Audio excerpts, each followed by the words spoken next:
Good morning, YouTubers. T Square with T Square Talks. Hope everybody's having a great day.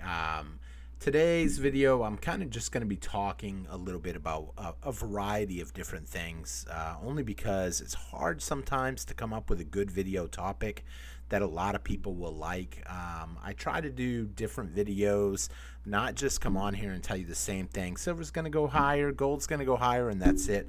I try to talk about a lot of different things and kind of just see where things go. And then today I also want to show a couple things that I had set aside, especially the first clip. It was from a movie, The Pianist, and it had a clip in there that I really found interesting. When I was watching it, I said, wow, that was so cool. This was during basically Weimar Germany. This was when the Germans were basically taking over everything and ramping up. And I found it interesting when I was watching the movie and I had seen the clip. And so I kind of wanted to show the clip because it specifically is about gold. And you can kind of see what's going on in the clip. We're going to talk about that a little bit. I think it's pretty important. We're going to take a look at the silver prices, the gold prices. Really, the big news right now that everybody's waiting on is what is going to happen with the Fed. Everybody wants to know, is the Fed going to cut interest rates? After they already came out and said they are not cutting interest rates. But when you look at the stock market, a lot of people say the stock market's coming down because of tariffs. Who knows? Tariffs probably does have some to do with it, but I'm convinced we were in a big fat bubble anyway.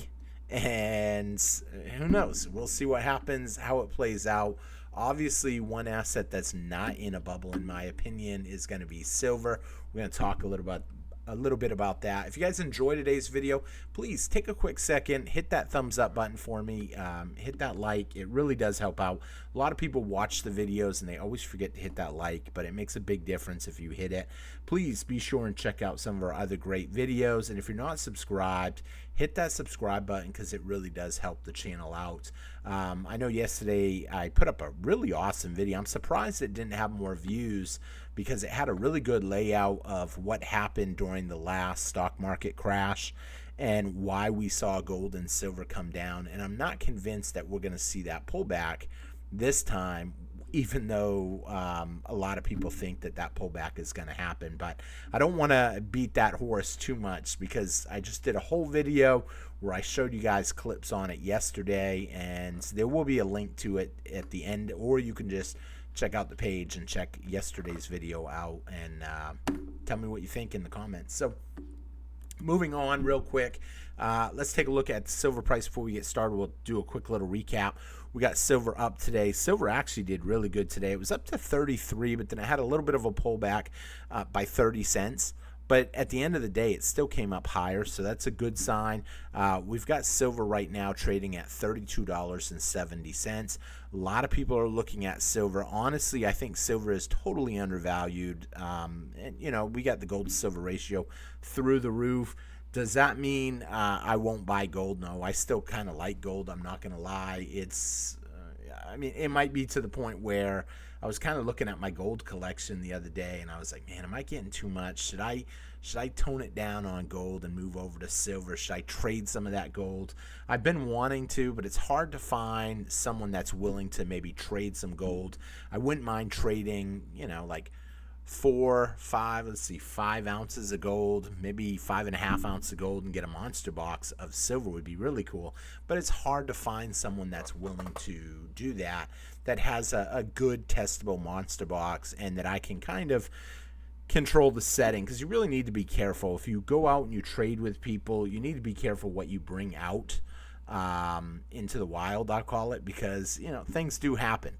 I've heard stories of people doing meetups and getting robbed. I've even heard people meeting up on Facebook and then they show up and they get scammed, either fake coins or robbed or different stuff. So you need to be very careful when you do any kind of stuff like that. But there are opportunities out there because there are honest people out there that are just looking, people like me that is looking at my collection. I'm like, I kind of don't want to have all the gold.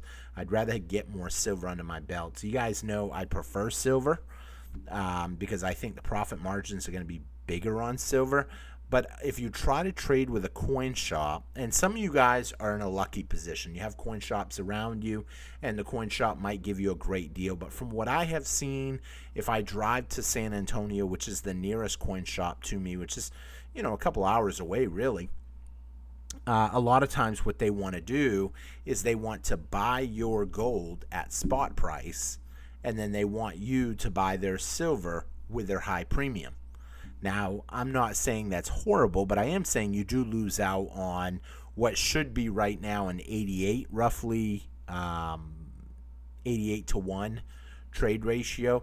I don't want to end up settling for 80 to 1 because I paid that high premium and kind of lose that 8 ounces. I would just rather keep the gold at that point or shift my purchases to silver from here on. But it's hard because lately I've been seeing a lot of good deals on silver, a lot of cool coins that I've been picking up, and gold is looking really good. I mean, gold is still over 29 in a time where a lot of the economy, a lot of markets are taking really devastating hits. I mean, you take a look at Bitcoin trading at 81,800. So that's taken a pretty big hit in the last 30 days when you really look at it. It's down 15%, really. Taking a look at the Dow Jones, the Dow Jones just today dropped another 1.1%, 1.2%. But when you look at that over the last month, it's down almost 7%. Now, some people might say $41,400. So what? It's down 3,000. It's not the end of the world. But this is the signs right now that I'm seeing with a slow letdown.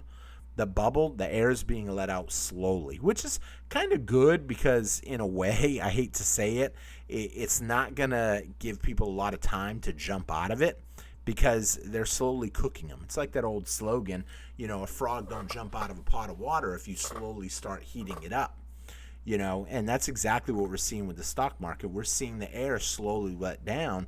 If the stock market took a $10,000 hit in one day, you can expect a lot of people might be tempted to sell, but they're not really seeing it right now because we're seeing it slowly get let out. Now, someone might have already said to themselves, well, why do you say that's good?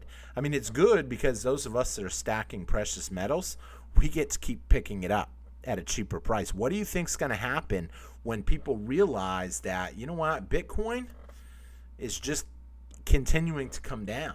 The Dow Jones just continuing to come down. The NASDAQ really taking it hard too. It wasn't horrible today, but when you zoom out a little bit, it's still down almost a little over 11%, roughly 11.5% in just the last 30 days. And we're seeing that gradually come down. A lot of people want to blame tariffs, and I'm sure tariffs does have a certain amount to do with it. But on the flip side, I'm looking at the oil price. I'm looking at the average person out there, the average person. They're not sitting on huge 401ks. They're not sitting on big stock market pots of gold. What they're looking at is their food costs. They're looking at the price that they spend to fill up their vehicle. And so I'm happy that the key things that I think are important to people are coming down because it does help more people. Now, I know someone out there might be saying too, well, food's not really coming down. Here's the thing. When oil comes down, you can expect that it does move into food. Now, if you're talking going out to eat food, well, no, you're not going to see that probably come down too much because restaurants are usually smaller businesses. Once they've accepted the higher pay or the higher price, they're just going to end up holding their prices. They don't generally come down once people have already accepted the higher prices. But when it comes to food products now, on the other hand, like canned goods, everyday items, well, yeah, you can see those items come down only because people may slow down on purchasing them as they've been so high for so long. They start to find alternatives with other stuff. And that's one of the things that I really like about gold and silver. There's not really an alternative to it. it is a true safe haven asset. A lot of people say, oh, there's an alternative to gold. It's called Bitcoin. No, I would not say that. Gold is gold, and there's no alternative. Silver is silver, and there's no substitute. If they could substitute silver for something else, you wouldn't have the huge industrial demand that we're seeing with it. And like I say, we're seeing a lot of financial assets start slowly coming down. A lot of people are worried about escalations.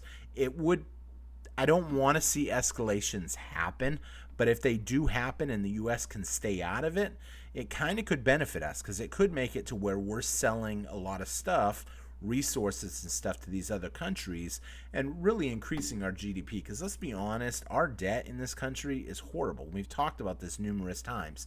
Real quick, just so I can close out this window, I want to show you guys this clip. They call it coin testing scene. It's from The Pianist, and I'm just gonna play it real quick. I might be talking over it only because I don't want to get in trouble. If you're talking about something and you're discussing it, then you can kind of get away a little bit more with it. But how essentially they've taken the sound money out of the currency.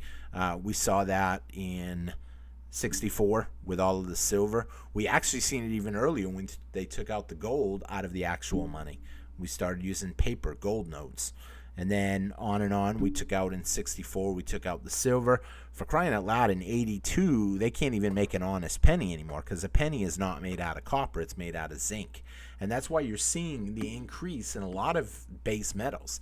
And here's the thing, even zinc pennies now are actually costing them more than a penny. That's why they want to discontinue the penny. The nickel, I'm surprised they haven't gotten rid of that or changed the makeup of that, because a nickel is made out of nickel and copper, and nickel is really starting to ramp up. And I think copper is going to continue to ramp up too. So I wanted to be able to show this on here, so I had to be able to show it before I could delete it and get it away from there. And now, let's see. Now it looks like I might have froze up my screen. I probably shouldn't have actually closed that out, but boom. Okay. So moving on, the next thing I'm going to talk a little bit about is the Fed meeting. The Fed meeting is on the 18th and the 19th. So we're basically talking next week. Now the big question is what's going to happen for the Fed meeting. As we've seen with every single Fed meeting, do I have the DXY? Yes. As we've seen with every Fed meeting, usually the DXY gets ramped up just before the Fed meeting. Now, I don't know 100% if they're going to do that this time. Usually they do it, and usually that's why we see a pullback in gold and silver. And I expect that if that happens, we could see that pullback next week. However, usually once the Fed meeting happens, it instantly starts dropping back down, and the price of metals go back up. And so I would love to see a nice little pullback here next week before. But you take a look now, the DXY is at 103. It's not looking good, so they want to strengthen that beforehand. But they've already came out and said they're not planning on cutting interest rates. The problem is the markets have not been doing good, so will they try to ramp this up a little bit, back up to the 107, 109? If they try to ramp it up to 109, I don't think they can get that high. I think the highest they'll be able to get will be 107 if they do ramp it up. But if they do get it back up to 109, that could be a really nice pullback for silver. Do I think gold will have a big pullback? Like I said in yesterday's video, I don't see a major pullback coming in either metal, but I could picture a silver pullback where we get down to, low 21s. And I would be very happy to see 21.25. That would be, to me, a buying opportunity right around that range. I know there's a lot of people that say that there's heavy resistance around 21.75, which would only be about $1 drop. They're basing that off of, where is it? Zoom out here for a minute. So I'm actually looking at this as the resistance point for me, right around here. Only because we've seen it come down and then bounce right back up. Here is where they start hitting heavy resistance. So we'll see what happens. I would be shocked if it comes down much more than 21.25. I can tell you I'm going to be ready to put in another good order. I'm hoping around the 16th. My money does reset right around the 16th, 17th. So we'll see what happens on that. Gold, if you're into gold, the same thing. We might see a little bit of a pullback, but I don't see it being major. I would also say probably right around 28.50-ish would be the low that we would see on that. Could we see a major devastating pullback? I mean, if the stock markets and Bitcoin were to have a mega, I'm talking huge crash instantly, then there is a possibility we could see a little bit of a sell-off in gold, only because they'd be selling paper gold, and that paper gold would push the price essentially of precious metals lower. So with that being said, let me see something real quick. Okay, we're at 15. I'm trying to kind of keep the videos not too long, but I'm trying to also answer questions. John, too, another thing I meant to say, John, if you're watching this, I have been seeing all your comments. I meant to say that in the beginning of the video, but leave a comment. Let me know that you did hear this if you did. I know John says he is not getting any of my replies. For those of you that don't know, I spend a lot of time replying to people's comments, and so him saying he's not seeing any of them, almost like I'm totally missing them, I don't know what's going on there. Another thing, we should be having our March giveaway here pretty soon. For those of you that don't know, we do a special event for our members every month. If you're a member of the channel, if you're not a member, it's a great opportunity to become a member. It's only $1.99, and we do a special event every month where somebody wins some free silver every month. So it's definitely worth becoming a member for only $1.99. A lot of people don't even know about it. A lot of people don't even know how to do it. If you're on an iPhone, you have to actually go through your browser and then go on the internet and then go to youtube.com and then type in T-Square Talk, and then you can find the channel, and then you'll have the join ability. But if you're on the app store or the app on a iPhone, then you don't have that ability through the app. So and those of you guys that just don't know, it's just you hit that join button right there below and you become a member, and it's really well worth it. Your comments will go right to my phone. A lot of people that are members, it's kind of funny because everybody that's been a member have pretty much been a member from the beginning. A lot of people almost never get rid of them. Once they're a member, they just keep renewing their membership if it runs out, and so it's pretty cool. And for $1.99, like I say, it's well worth it, and it helps out the channel. I am trying to push the memberships just a little bit. It'd be nice to get up to 100, but I know memberships ain't for everybody. Everybody's situation's different, and so some people it's not for them. But I'm thankful for those of you guys that are subscribed to the channel. So with that being said, I will be wrapping up the video. It's kind of a short video. I didn't really have 100% on what I wanted to do with it. I go through phases where some days I'll have like 4 or 5 ideas for different videos, and then all of a sudden I'll go through a phase where I just can't think of anything, and so I'm just kind of looking for stuff. Package openings. Some people like them. Not everybody likes package openings. I thought about going back and looking through old videos to see maybe what people might be interested based off that. If there's something you have a question on, go ahead and ask your question in the comments, and I can actually kind of do a video on that. A lot of people have questions that maybe they're newer to stacking and they're just looking to kind of get something out. I usually go through the comments every day to try to kind of come up with some ideas on what might be a good idea for a video based on what people are interested in. So with that being said, I thank you all for watching. I hope you enjoyed the video. I hope you hit that thumbs up button and leave a comment. Let me know what you think. Even if it's just a comment that says good morning, I'm cool with that. So take care, everybody, and I hope you have a great day and have a great one. Bye-bye.